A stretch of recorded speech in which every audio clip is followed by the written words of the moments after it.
Consoles as a gaming platform are a decent way to go if you want to get into gaming. They're easy to use, most of the time reliable, and they don't require a ton of maintenance in order to use. Though the same could be said about PC gaming, that platform's more for the enthusiast gamers, and there are those out there who simply don't want to go through the things that PC entails you to do so to play video games. To them, they're simply looking for a gaming experience, not a superior one, and there's nothing wrong with that. However, there are a few ways in which consoles are set up that could easily be changed that would definitely improve them as a gaming platform. The first one is paid online.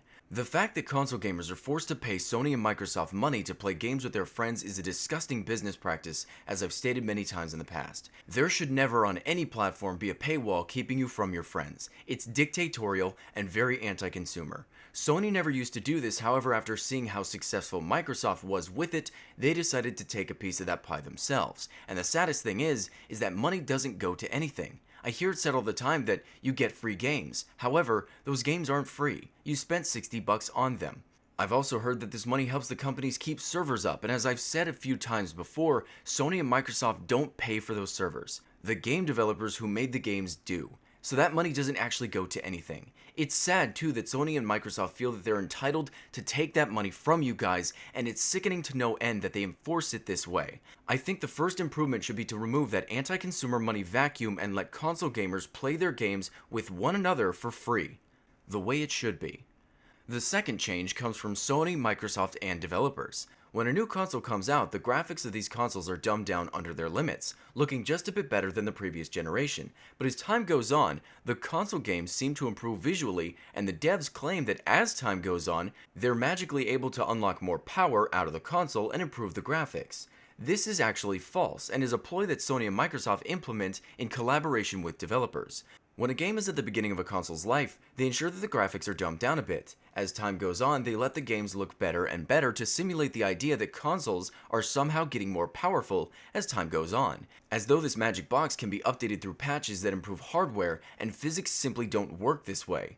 In reality, all of your console games could have looked the same way that they do right now. There's only a certain level of graphical fidelity that they can attain, but instead of giving that to you, they manipulate you over time to further the idea that your console was a good purchase. Remove this. It's scummy as well, and in reality, anyone would prefer to have all of that power from the get-go instead of you locking it out for some parlor trick.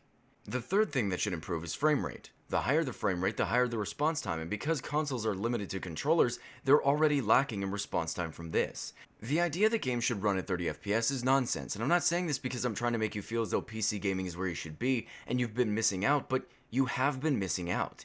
Even on PC, a controller will make you slower in comparison to someone using a mouse and keyboard. It's not hard to prove this to yourself. However, if you had higher frame rates, the movement would be a lot more responsive, and you'd have much more accuracy when playing games, especially online. First-person shooters, racing games, stealth games, QuickTime events, all of these benefit from higher frame rates, and it's unfortunate that this has been lacking for so long. I legitimately want this to be something that consoles have, as 30 FPS is no way to experience video games, especially these days with the way frame rate makes games look.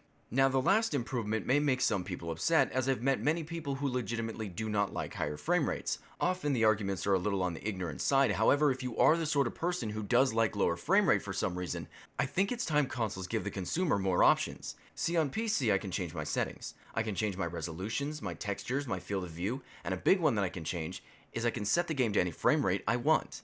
Say I want it at 60, I set it to 60. 30, I set it to 30. And though sometimes changing these improve or degrade graphical fidelity, I think an option in the pause menus of your console games could do you well.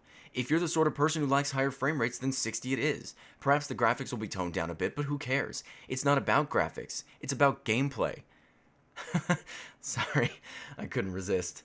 And then if you wanted a bit higher graphics and lower frame rates, you should have a 30 FPS option. Now, of course, this would prove to be an issue with online games, as those playing at 60 FPS would have themselves a bit of an advantage, being as how their games would be more responsive. However, if the multiplayer aspect of the game was locked to one set frame rate for everyone, and then you got to choose for the single player, I think this would be a very nice step forward in console gaming. I think it's about time Sony and Microsoft give you more options when it comes to the games you play.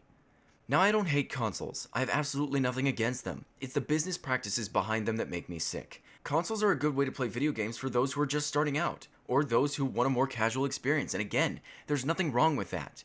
When I was a console gamer, I never wanted to deal with the things that PC allows you to do, so I can understand. However, There are pitfalls to everything, and standing up together and pointing it out instead of defending these anti-consumer business practices associated with these restrictive gaming machines could really push you guys in the right direction.